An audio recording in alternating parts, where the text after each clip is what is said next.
Blessed day, soul family. Welcome back to the Martial Mystic 2026 calendar series. And it is Taiji Tuesday. I wanted to do a special um, video. I tried to go live on YouTube and it didn't really quite work out. So I'm just going to regularly record like I'm doing daily. But the idea was to um, talk about war and look at, well, where do we go from here when we find ourselves at war? Um, so we're here, and we are at war. You are here at war with the martial mystic, and it is Taiji Tuesday. And usually on Taiji Tuesday, we talk a little bit about the embodiment process. We talk about the bottom up approach to mental health, Taiji for moving meditation, wellness, health. And we continue throughout the week talking about wellness on Wednesday, resolution on Thursday, conflict, dispute, and then Fearless Friday, trying to summarize it all and learn and move forward. So, what is Tai Chi and how can it help us find perspective when we find ourselves at war? Tai Chi, well, let's look at Chinese martial arts. Chinese martial arts is a conflict dispute resolution system, right? For hand to hand combat and even weaponry. It is Wusu is translates as stopping the weapon.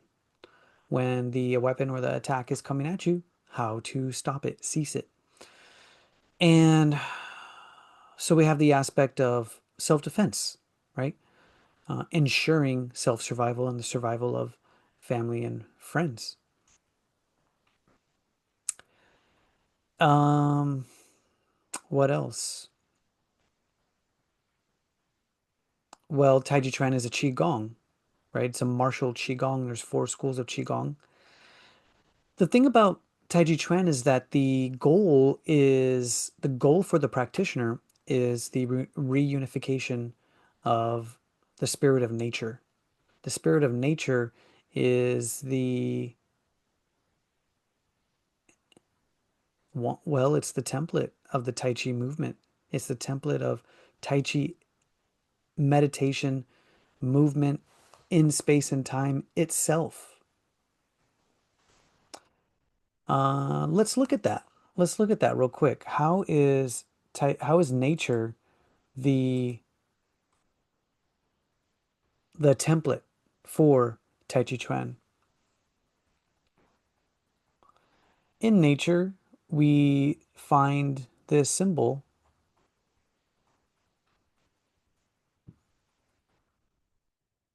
That's the yin yang, Wu Ji, and yin yang, and Tai Chi. So, what is Tai Chi? Tai Chi is the force that facilitates nothing into something. When it moves, it divides, and at rest, it reunites. We talked about that last week. Check out Resolution Thursday and Fearless Friday. The Taiji symbol represents the energetic pattern along the space time continuum, whereby one yields two, two becomes four, four births eight, and so on. How is it connected to the Fibonacci spiral? Well, Fibonacci observed the spiral in nature and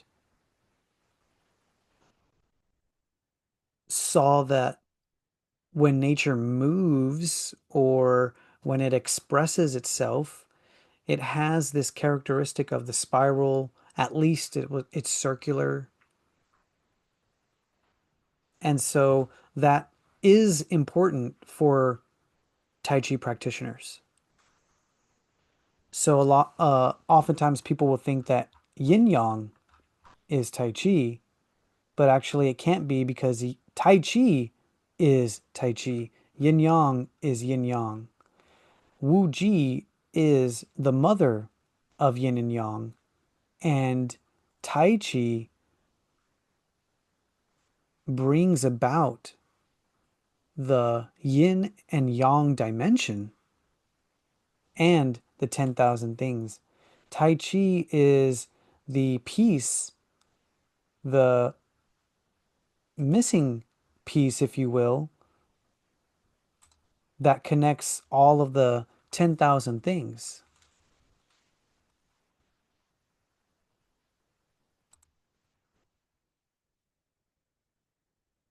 All right. So here again, you see Tai Chi, or no, you see Yin Yang. What you don't see is Tai Chi. You see Wu Ji and Yin Yang.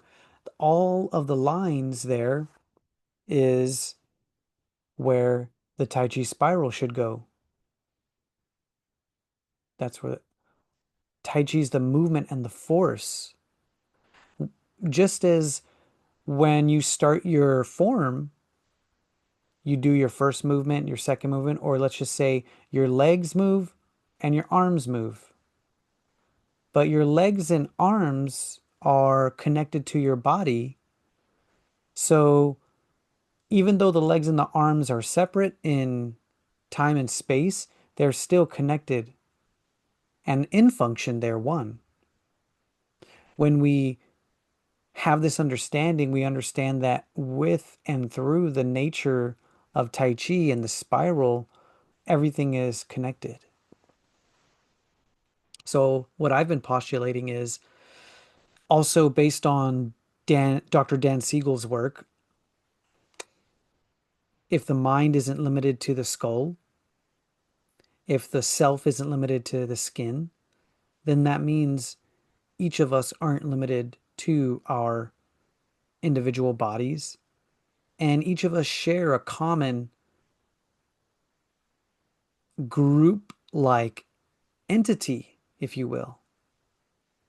Each of us shares a common group like entity. If we look at the creation of heaven and earth by Taoists' standard and measure,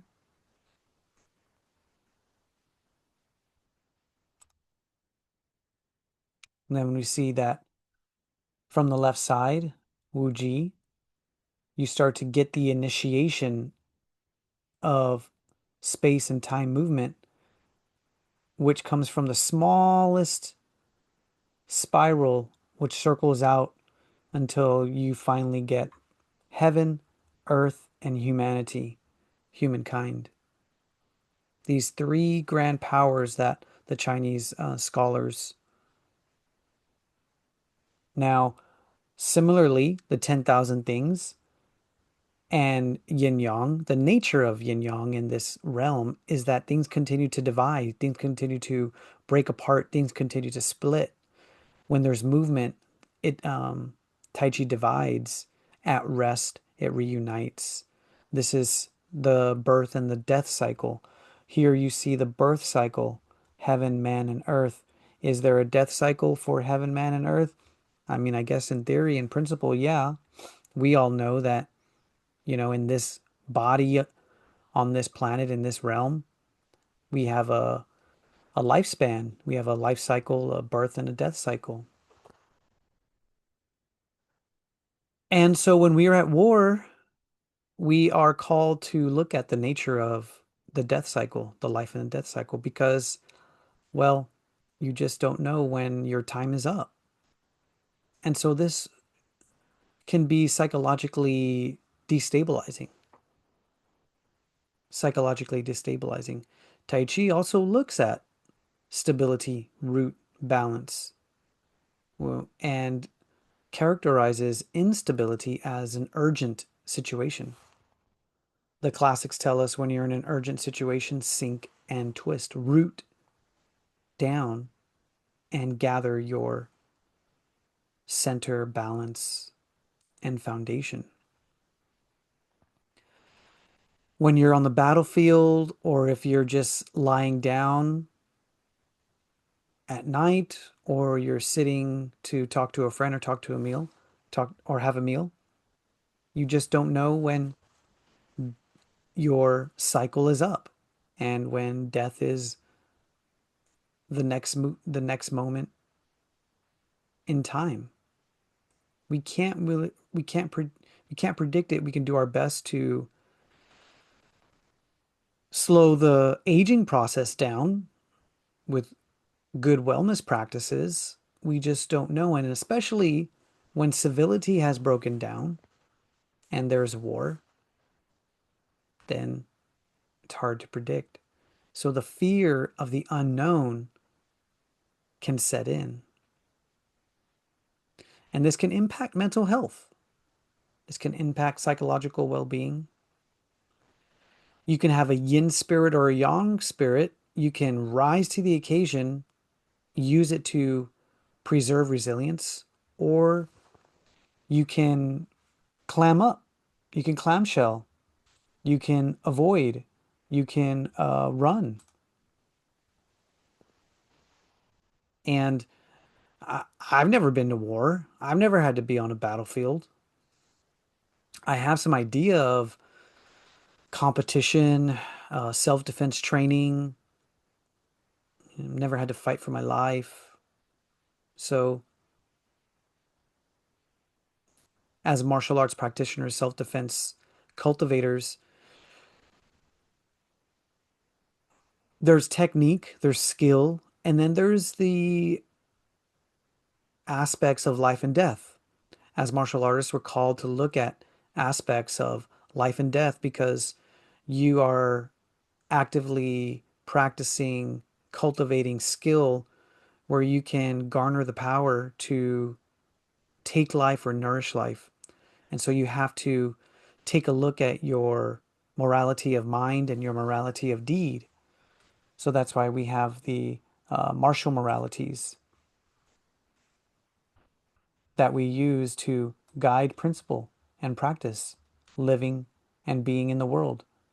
The martial moralities, all of these are for the benefit of benevolence, to foster benevolence, humility, respect, righteousness, trust, loyalty, will, and morality of deed and endurance, perseverance, patience, and courage. So, nourishing life with these moralities, filtering thoughts, speech, and action with these moralities, it's not always easy. When you find yourself in a conflict and you have to respond instinctively, it's going to be very challenging to act or speak with respect or humility, trying to stay the course of courage, righteousness, will, and sometimes we overshoot the mark, right? But we're trying to achieve balance. We want to be able to engage in conflict in a way where there's a mutual exchange. All we really want for ourselves in life is mutual exchange, mutual respect. In Tai Chi Chuan practice, we the classics tell us to be aware of mutual resistance. When we are moving through life with mutual resistance, then the conditions for war can set in and become more likely. And so Tai Chi Chuan is attributed to veterans of war, their health and their recovery. Tai Chi Chuan system can be attributed to veterans of war, their healing and their recovery.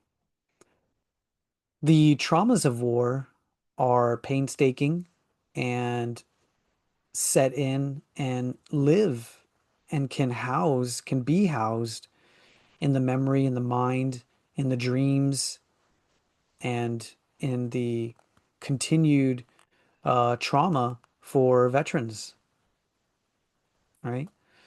Because of that, we have seen the consequences of war. We we are we well we are well aware of the consequences and the impacts of war. And that's why we become more civilized. That's why we prefer to talk. That's why we prefer to come to the table. That's why I study mediation. That's why I study conflict resolution. Understanding that martial arts and self-defense practice is not for winning medals. It's not for grandstanding, showing, on a stage, but to understand philosophy and integrate it into life and into, everyday life. That's the best that I can do, right? The best that I can procure my health and wellness and contribute and show up in a world, and to the world, for the world, and in my, community. So today, in the calendar series, we are looking at this poetry. This comes from Dr. Young's Taiji Chuan martial arts applications book. What is sequence training? And why is there sequence training in martial arts? So, um, I would say people who study street fighting or realistic self-defense, they have poo-pooed the concepts of kata, which in Chinese martial arts is referred to as taolu or sequence training. But kata, form, and sequence is used to preserve the essence of a style and its techniques. It is used to train a student's patience, endurance, strength, and stances, movements, and the martial power. Further in his book, one thing that's interesting that I want to share with you is the fact that he says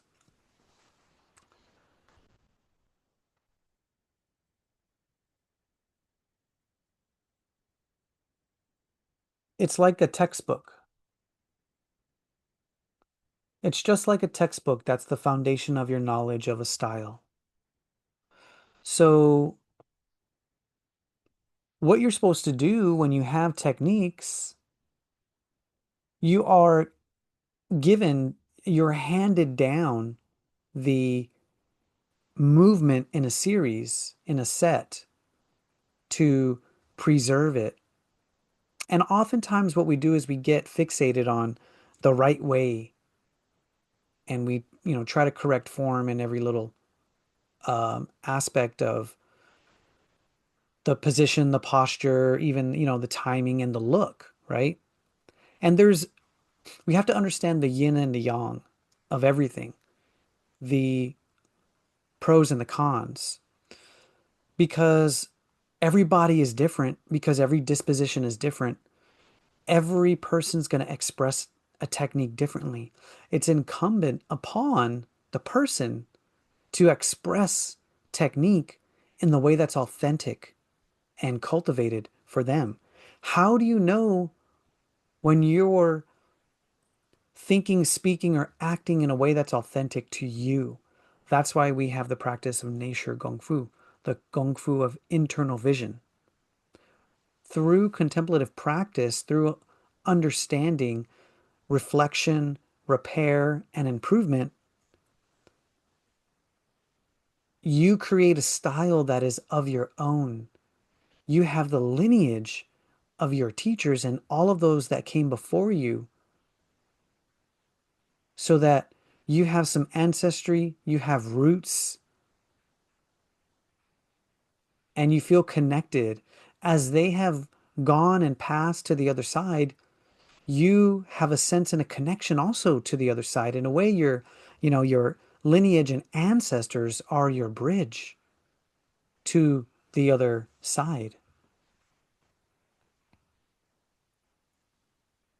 We're going to talk about lineage, but just to return to the root of this conversation, here at war with the martial mystic, where do we go from here? Where war can be challenging psychologically, not conducive to mental health, right? We talk about often on Mental Health Monday, war can destabilize psychologically. And we have to look at that. We have to understand why we're faced with demise, our own demise or death, the life and the death cycle, and the fear of the unknown and the great beyond. Understanding Tai Chi and understanding Tai Chi Chuan and the nature of the life and the death cycle, we know that there's an aspect to us that's impermanent, yet we are connected to eternity in the same space and time, right? There's an aspect to us that is material, living, tangible. There's an aspect to us that is uh, not intangible. It can be felt, it can be seen. And that aspect of us that can be felt and can be seen is connected to Wu Ji, the great and grand beyond, our source and our destination. That's the red circle. So this is the theory and the philosophy that helps us sustain humanity, understanding that we are all connected to one source, as we are all one human family and one soul family, right? You could think about heaven and earth exchanging souls consistently, steadily, continuously. Souls are leaving earth. Souls are ascending from earth. Souls are descending from heaven, right? There's this exchange where the energetic of the human species can be thought of as all these separate souls, but just like the 10,000 things, you essentially have 10,000 souls. Each soul has a common origin in Wu Ji, just like everything in existence has a common origin and energy in Wu Ji. So even when the worst of the worst is presented to us and it's at our doors and we're in the battlefield, whether literally or in our mind, we understand that there is liberation, there is peace beyond, there is an end to suffering. And when you're in suffering, you hope, desire, wish, long for the suffering to end. And this is the grand prayer for humanity and humankind. This is how we connect to our own humanity and the liberation of all of our um, people. Right now, when we have and look at Chinese martial arts, we have culture, we have education, and we have transmission. Going back to our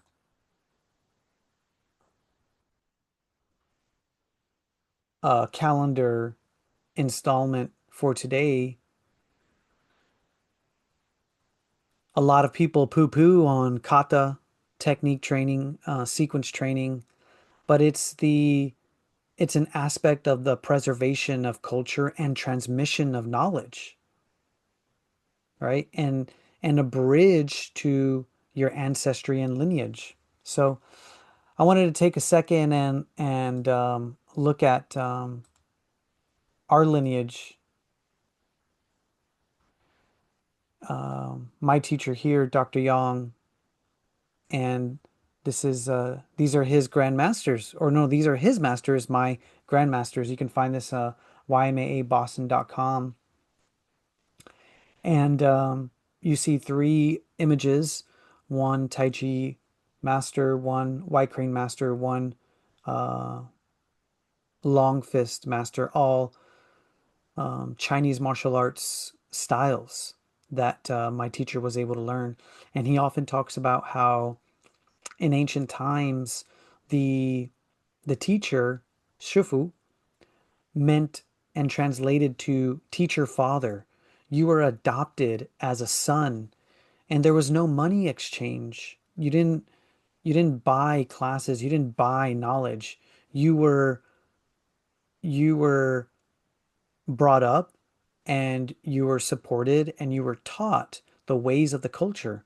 Part of it had to do with martial arts, self-defense, and integrating that into everyday life. So here at war with the martial mystic, understanding that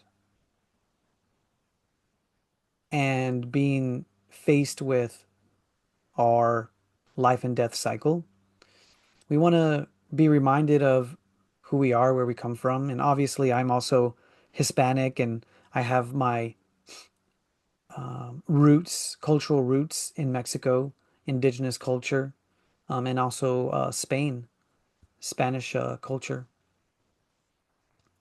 That's my heritage. But martial arts is a huge part of my upbringing, heritage, and probably my soul, maybe from past lives. So these are my teachers, and you may be watching this and you may know, uh, but if you don't know, these are, you know, where our knowledge comes from. I was able to meet these teachers. I'm going to give you a little uh, behind the scenes look at my trip to Taiwan, where I got to meet two of these teachers, and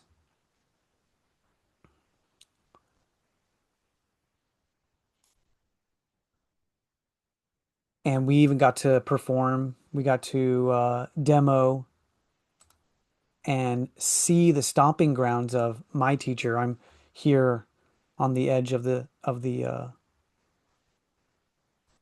say you want me to translate for you.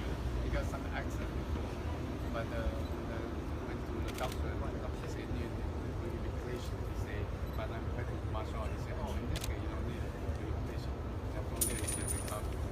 And the guys. So here's the tomb. You could see the smoke rising from the incense that they're burning, and the two men that are uh, standing there in front are the sons of my teacher's teacher, and we're just visiting his tomb. And one of the heartfelt, gut-wrenching stories my teacher tells is, he cries and he says that, he promised at his teacher's tomb that he would continue to teach and preserve what he was given and taught, and in understanding that his teacher took a lot of knowledge to the grave, and felt heartbroken because he wasn't able to learn a lot of the knowledge that his teacher took to the grave. But he made a commitment and a promise, my teacher, at his tomb, that he would strive to preserve the culture, the values, the knowledge, the skills, and the wisdom. I studied with my teacher and lived with him in his 10-year discipleship program in Northern California, and I still here remain in Northern California. And it helps to look at these cycles. It helps to look at where you come from and what you've garnered, learned, how you utilize, skills and practice, and then how you continue to share, transmit knowledge, culture, wisdom, and improve, right?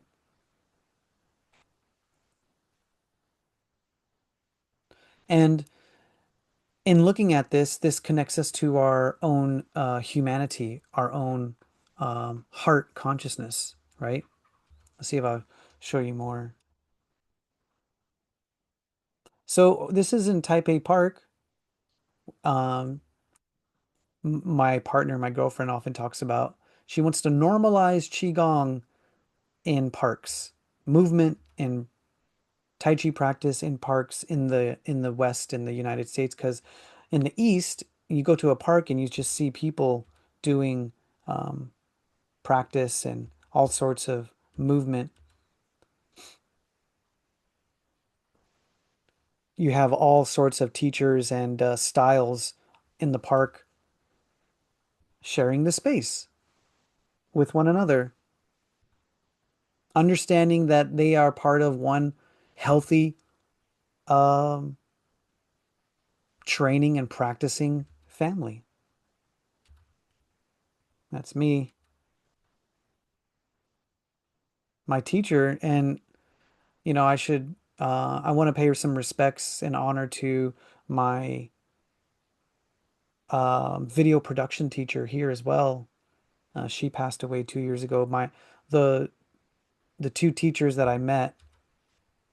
This is one of them. I just showed you the picture of him.